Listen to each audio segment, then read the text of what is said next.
Bharatiya Janata party, RSS के लोग इस देश के लिए जहर हैं। आपके घर की भी, आपकी मतलब किडनी बेच के भी आपकी प्रॉपर्टी लेना चाहते हैं, आपका घर छीनना चाहते हैं। नफरत करते हैं देश के लोग आरएसएस और बीजेपी के लोगों से। भारत में नेपाल से ज्यादा भ्रष्टाचार, अत्याचार हो रहा है। यहाँ तो उसकी संभावना सबसे ज्यादा है जो नेपाल में हुआ या जो श्रीलंका में हुआ। हमारे देश के लोग नेपाल से कम थोड़ी है ताकतवर, बांग्लादेश से कम ताकतवर है भारत में क्या युवा, और यहाँ के युवा तो उनसे ज्यादा ताकतवर है, उनसे ज्यादा समझदार है, सिर्फ बर्दाश्त कर रहे हैं संविधान की वजह से। लेकिन उनके सब्र की सीमा इतनी ना क्रॉस हो जाए कि वो बाबा साहब के संविधान को तोड़ने लगे। हम नहीं चाहते कि बाबा साहब का संविधान टूटे और इन लोगों के घर जलाए जाएं, इन लोगों को मारा पीटा जाए। क्योंकि देखिए नेपाल में तो पूरा कब्जा था ना ब्राह्मणवाद का, भारत जैसे ही कुछ नहीं चलेगा इनका। एक रात में कावड़ यात्री जो है ना जाग जाएंगे एक ही रात में कि हमें इनको मारना नहीं है, हमें मोदी जी को जेल में भेजना है। एक निष्पक्ष इन्वेस्टिगेशन करा के कानूनी प्रक्रिया इस्तेमाल करके मोदी जी को 100 साल के लिए जेल में भेजना है, अमित शाह जी को 100 साल के लिए जेल में भेजना। इसलिए बीजेपी के पूरे 500 डिस्ट्रिक्ट में महल बन गए, हर जगह ऑफिस के। लोग अंधे नहीं है, इतनी नफरत बीजेपी और आरएसएस के लिए है, लूट मचा रखी है। देश का युवा देख नहीं रहा क्या?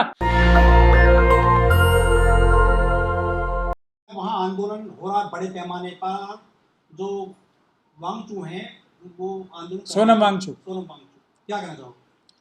देखिए मैं क्योंकि अम्बेडकरवादी हूँ, हम लोग अपनी पूरी ताकत किस चीज़ पे लगा रहे हैं? इसी चीज़ पे लगा रहे हैं कि ये भारत में ना हो, कि लोग कानून अपने हाथ में ना लें, संविधान के रास्ते पे ही चलें।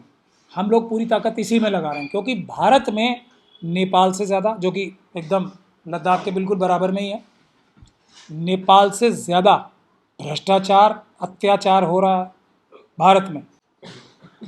श्रीलंका से ज़्यादा भ्रष्टाचार, अत्याचार हो रहा है। अभी थाईलैंड में भी हो रहा है, थाईलैंड में शुरू हो गया है प्रोग्राम। थाईलैंड से भी ज़्यादा हो रहा है, बांग्लादेश से भी ज़्यादा हो रहा है, और इंडोनेशिया से भी ज़्यादा हो रहा है, थाईलैंड से भी ज़्यादा हो रहा है। किसी भी देश से ज़्यादा अत्याचार और भ्रष्टाचार भारत में हो रहा है, किसी भी और देश से ज़्यादा। लेकिन नेपाल तो अब मैं आपको ये बता रहा हूँ ना, तो यहाँ तो उसकी संभावना सबसे ज़्यादा है जो नेपाल में हुआ या जो श्रीलंका में हुआ।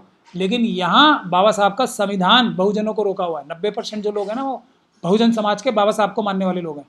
लेकिन उनके सब्र की सीमा इतनी ना क्रॉस हो जाए कि वो बाबा साहब के संविधान को तोड़ने लगे। हम लोग दिन रात इसी पे लगा रहे हैं। इसीलिए हम बोलते हैं कि हमें इनको मारना नहीं है, हमें मोदी जी को जेल में भेजना है।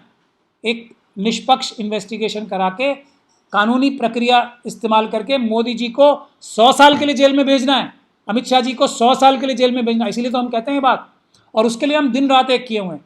कहीं लोग आरएसएस और बीजेपी से जितनी नफरत है ना लोगों के मन में इस समय, तो वो असल में यही नफरत है, पूरे देश में यही हाल। लेकिन हम लोग उसके बीच में, हम नहीं चाहते कि बाबा साहब का संविधान टूटे और इन लोगों के घर जलाए जाएं, इन लोगों को मारा पीटा जाए। क्योंकि देखिए अब खुद एक जो आदमी स्कूटर पे चलता था, छोटी सी 2 टीवी मोटरसाइकिल पे, वो अब BMW में चल रहे हैं उनके बच्चे, और BMW से एक्सीडेंट कर रहे हैं। कितने आरएसएस और बीजेपी के लोग BMW और बड़ी बड़ी गाड़ियों से एक्सीडेंट कर रहे हैं। तो अब लोग क्या अंधे हो गए कि ये 5 साल 7 साल 11 साल पहले तो ये बेचारा ये स्कूटर में घूमता था, इसका घर था एक दो कमरे का फ्लैट भी नहीं था, 1 कमरे का फ्लैट था, आज इसने महल बना लिया। बीजेपी के पूरे 500 डिस्ट्रिक्ट में महल बन गए, हर जगह ऑफिस के। लोग अंधे नहीं हैं, इतनी नफरत बीजेपी और आरएसएस के लिए है। हम लोग रोके हुए हैं उसे। हम लोग चाहते हैं कि इनको अरेस्ट करें, ईडी सीबीआई उनके ऊपर मुकदमे चलें। इसीलिए हम कहते हैं जन आंदोलन होना चाहिए ताकि संस्थान हमारे ठीक ईमानदारी से काम करें, इन लोगों को जेलों में भिजवाएं। ये हम चाहते हैं, इसीलिए हम सुप्रीम कोर्ट के बाहर भी प्रोटेस्ट करते हैं। लेकिन लोग कह रहे हैं कि नेपाल जैसे हालात भारत में नहीं होंगे, क्योंकि यहाँ पे धर्म बहुत मजबूत है, युवा धर्म में लगा हुआ है, वो कांवड़ लाता है, वो नवरात्रि व्रत रखता है, मीडिया भी मजबूत है। इस गलत फहमी में जो लोग जिंदा है ना, हम लोग सिर्फ रोके हुए हैं। ये बात मैं आपको बार बार बोल रहा हूँ, ये सिर्फ और सिर्फ अम्बेडकरवादी रोके हुए हैं। और बाबा साहब, हम भी कहाँ से रोक लेंगे? बाबा साहब का संविधान रोके हुए है, उस पर लोगों की आस्था निष्ठा। बाबा मजबूत है सब देश में, एक रात में एक भी नहीं बचेगा अगर बाबा साहब के प्रति इज्जत लोगों की या बर्दाश्त भर हो गया। एक दिन में, मैं बता रहा हूँ, हमारे देश के लोग नेपाल से कम थोड़ी हैं ताकतवर, बांग्लादेश से कम ताकतवर हैं भारत में क्या युवा, ये श्रीलंका से कम ताकतवर हैं युवा हमारे देश के, नहीं है ना? सर हमारे यहाँ तो युवा महाकुंभ में जाता है, कुछ कांवड़ में जाता है, बाबाओं के दरबार में जा रहे हैं लोग, जाते रहे, वहाँ भी जाते थे, श्रीलंका में नहीं जाते थे, ये बांग्लादेश में नहीं जाते थे। और यहाँ के युवा तो उनसे ज़्यादा ताकतवर हैं, उनसे ज़्यादा समझदार हैं, सिर्फ बर्दाश्त कर रहे हैं संविधान की वजह से। मैं आपको बार बार बता रहा हूँ, मेरी बात मान लेंगे तो फ़ायदे में रहेंगे, नहीं तो जो ब्राह्मणवाद के लोगों का हाल वहाँ हुआ है, नेपाल में ब्राह्मणवाद का नहीं हुआ है, नेपाल में तो पूरा कब्जा था ना ब्राह्मणवाद का, भारत जैसे ही। सबसे बड़ा वजह क्या थी? भ्रष्टाचार और ब्राह्मणवाद। तो देश में ब्राह्मणवाद कम है क्या? कुछ नहीं चलेगा इनका। एक रात में कावड़ यात्री जो है ना जाग जाएंगे एक ही रात में। और जो कावड़ में जो इतना लंबा लंबा यात्रा कर रहे हैं ना, वो ज्यादा दूर जाने की जरूरत नहीं है, सबके पड़ोस पड़ोस में ही घर हैं। ठीक है, लेकिन लद्दाख में जो युवाओं ने बीजेपी कार्यालय निशाने पर लिया है सर, क्या दिक्कत है बीजेपी से? फिर हमने सारी आपको पूरी कहानी सुना दी, फिर आप कह रहे हो भारतीय जनता पार्टी आरएसएस के लोग इस देश के लिए जहर हैं।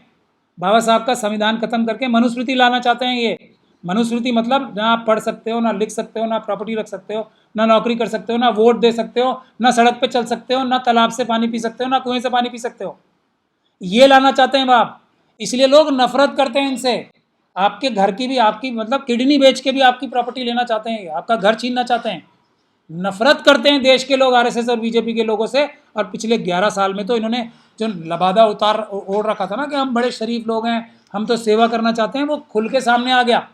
लूट मचा रखी है। देश का युवा देख नहीं रहा क्या? ये अडानी अंबानी यूसुफ, वो वंतारा में जो अंबानी का बेटा है, क्या नाम है उसका, जो भी अनंत अंबानी है, जो भी नाम है उसकी, देखिए आपने सिक्योरिटी, देख लो सिर्फ उसे, तो तभी मन में आपके कैसे विचार आते हैं युवाओं के, मैं बता नहीं सकता आपको। इधर जय शाह साहब का जो बेटा है उसके कपड़े देखे आपने? अभी गवई साहब के तो कपड़े देख लो।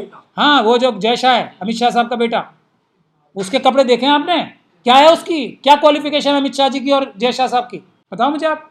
नितिन गडकरी के बेटे भी 200 करोड़ कमा रहे हैं, तो फिर 200 करोड़ तो चिल्लड़ है उनके लिए, पॉकेट चेंज। मतलब जो जैसे गिर गया, जैसे जज साहब के यहाँ से मिले थे ना कुछ करोड़ रुपए, जो इल्ज़ाम लग रहा है, वो तो ऐसे थे जो गिरा के भूल गए, वो वैसे ही है। 200-500 करोड़ तो ये तो सब हज़ारों हज़ारों लाखों करोड़ों में खेल रहे हैं। और वो सब देश के युवाओं का पैसा है, अभी उनकी आंखों के सामने पड़ा है। मेरा माल, आप अपने घर में सोने के बर्तन में खाना खा रहे हो, मेरा पैसा है, देश के युवाओं का पैसा है, नहीं लेंगे वो आपसे। बाबा साहब को धन्यवाद करना चाहिए, सभी ब्राह्मणवादियों को, सभी ब्राह्मण धर्म के मानने वालों को बाबा साहब की सब सुबह शाम दोपहर पूजा करनी चाहिए। उनकी वजह से रुके में लोग। अभी एक नया संत जो है बाबा, ये चित्यानंद, करीब 70 लड़कियों ने यौन शोषण का आरोप लगाया है। मैं कह तो रहा हूँ, और वसंतपुर थाने में एफआईआर दर्ज हुई। मैं आपको क्या कह रहा हूँ, इनके जीने का ढंग देख लो आप। ये बाबा कोई बच थोड़ी जाएंगे, कोई नहीं बचेगा।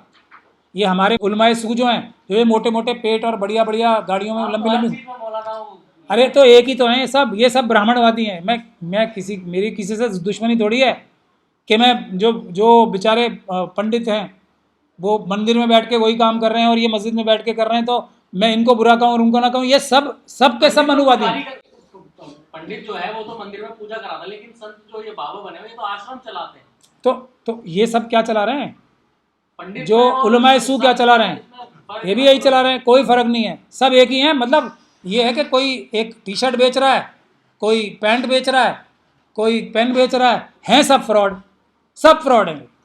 जो पैसे लेके बड़ी लंबी गाड़ियों में घूम रहा है वो सब फ्रॉड है, बिल्कुल। कोई इनका कोई लेना देना है क्या किसी चीज से? लेकिन नितिन गडकरी ने कहा है कि मेरा दिमाग 200 करोड़ रुपए का है प्रति महीने, और वो ब्राह्मण होने पर उन्हें गर्व है, उन्होंने कोई अखंड नहीं लिया है, वो ये कहते हैं। दिमाग तो जब पता लगेगा जब अम्बेडकरवादियों की सरकार आ जाएगी, तब दिमाग पता लगेगा, सब पता लग जाएगा। एक ही महीने में पता लग जाएगा सबका दिमाग कितना है। फिर बताना कितना दिमाग है। जो हमारे इंटरव्यू में बिठाते हैं ना, हमारे लोगों से सवाल पूछते हैं, सबकी वीडियोग्राफी कराएंगे और इनके लोगों से सवाल पूछते हैं। जितने ब्राह्मणवाद के मानने वाले होते हैं वो सब के सब कमअकल होते हैं। ये फार्मूला है, ये मैंने साबित सुप्रीम कोर्ट में भी किया था। पैदाइशी उनमें से एक आध कोई अच्छा हो सकता है नितिन गडकरी साहब उस करोड़ में से एक आदमी हो, पर वो एक आध ही होता है कोई, पर वो एक आध ही होता है मतलब नॉर्मली। और हमारे लोग जो होते हैं ना बहुजन समाज के, वो सब इंटेलिजेंट होते हैं, मेहनती होते हैं, ईमानदार होते हैं। गडकरी तो कहता है कि मैं कोई जाति मतभेद नहीं करता, मैं तो सबको समान नजर से देखता हूँ, मतलब सबके लिए एक बराबर। ये दिखावा और करने में, दिखावे की भी राजनीति नहीं करते, वो कह रहे हैं मेरे लिए सब समान है। अब ये बस कहने के लिए और करने के लिए फ़र्क है। जिस दिन आरएसएस के लोग सच बोलने लगे, उस दिन जो सूर्य है ना वो पश्चिम से उगेगा, पूरब से नहीं।